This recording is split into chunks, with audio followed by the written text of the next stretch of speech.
Bonne nouvelle pour commencer, la réponse à cette grande question, c'est non. En fait, les poursuites civiles ne sont pas si difficiles à comprendre une fois qu'on les décortique un peu. D'ici la fin de notre exploration, ça va devenir super clair. Tout ce processus suit une voie extrêmement structurée, hyper logique et, pour être honnête, assez prévisible. Il suffit juste d'en connaître les grandes étapes. Bon, on plonge là-dedans. Voici notre feuille de route pour cette analyse. On va passer par 4 grandes étapes communes à ces dossiers. La préparation, la phase 1 avec les actes de procédure, la phase 2 qui est la communication de la preuve, la phase 3, le procès, et finalement la phase 4, l'appel. C'est parti avec la préparation au litige civil. Parce que oui, avant même de mettre un pied dans une salle d'audience, il y a un travail préliminaire absolument crucial qui doit se faire. D'abord, il faut savoir de quel univers juridique on parle exactement. Une poursuite civile, ou un litige civil, c'est un différend géré par les tribunaux sur la base de lois non criminelles.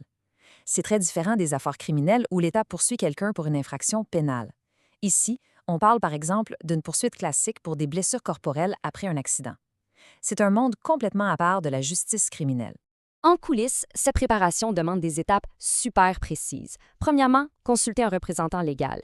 Et ce qui est vital ici, c'est d'avoir une consultation initiale qui soit ouverte et honnête avec l'avocat, car c'est la clé pour obtenir l'heure juste et la prédiction la plus précise sur l'issue du dossier. Deuxièmement, il faut absolument s'assurer que le dossier respecte ce qu'on appelle le délai de prescription. C'est un peu le chronomètre officiel pour entamer les démarches, sinon c'est trop tard.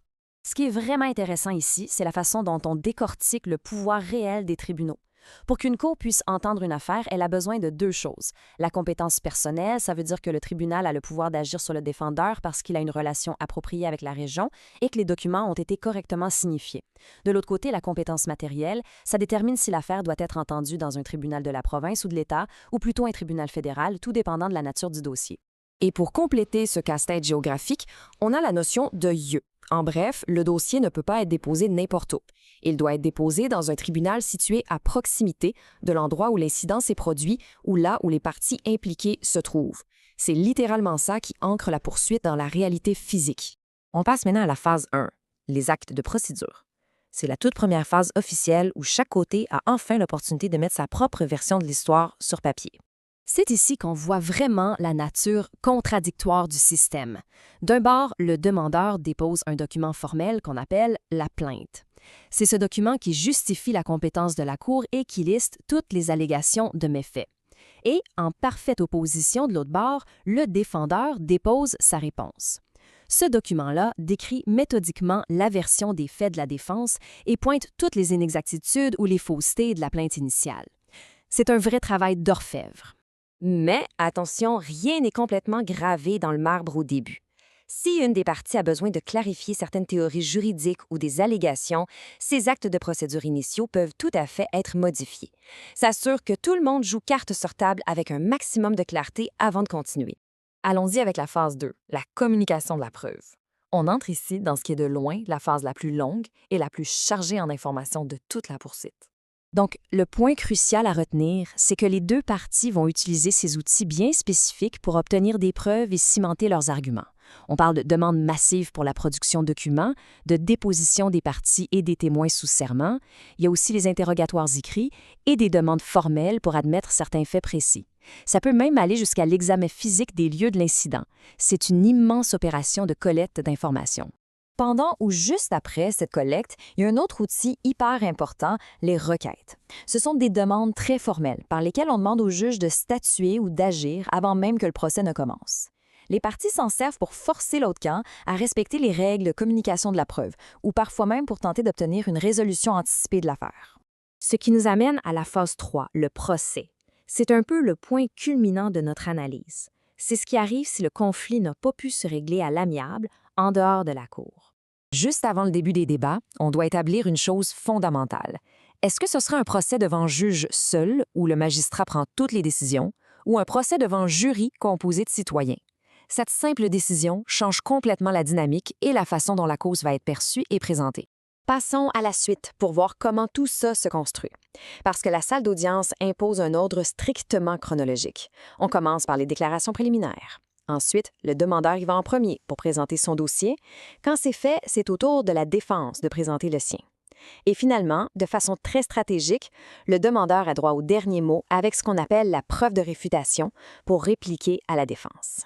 Évidemment, pour appuyer tout ça, on déploie toutes sortes de preuves. Des piles de documents, des témoignages d'experts hyper pointus et des pièces à conviction concrètes. Et un principe fondamental de notre système, c'est que l'autre partie a toujours le droit essentiel de faire un contre-interrogatoire des témoins. L'idée, c'est de tester leur crédibilité et de chercher des failles dans leur version des faits. Une fois que toute la preuve a été présentée et que les arguments finaux sont terminés, le silence tombe. C'est l'étape de la délibération. Que ce soit le juge seul ou le jury, l'affaire va être examinée à huis clos, en détail, pendant une certaine période, et ce, jusqu'à ce qu'un verdict ou une décision officielle soit rendue. C'est littéralement l'aboutissement de mois ou même d'années de travail. Finalement, la phase 4, l'appel. C'est le recours ultime qui s'offre à une partie si elle est en désaccord avec le résultat du procès. Et là, il y a un détail vraiment fascinant qui ressort des données. Les contestations et les appels sont de manière générale beaucoup plus fréquents à la suite d'un procès devant jury. Pourquoi? Eh bien, parce que les erreurs liées au non-respect de la loi stricte ou à une mauvaise interprétation des définitions juridiques complexes arrivent naturellement plus souvent avec des jurys de citoyens qu'avec des juges professionnels. Attention! Un appel, ce n'est absolument pas refaire le procès en entier. C'est hyper structuré. D'abord, on soumet un mémoire juridique avec le dossier des preuves du procès initial. Ensuite, la Cour d'appel passe ça au peigne fin, mais elle cherche une seule chose, des erreurs de légalité commises avant ou pendant le procès. Elle ne rejuge pas les faits. Et pour finir, elle publie son opinion.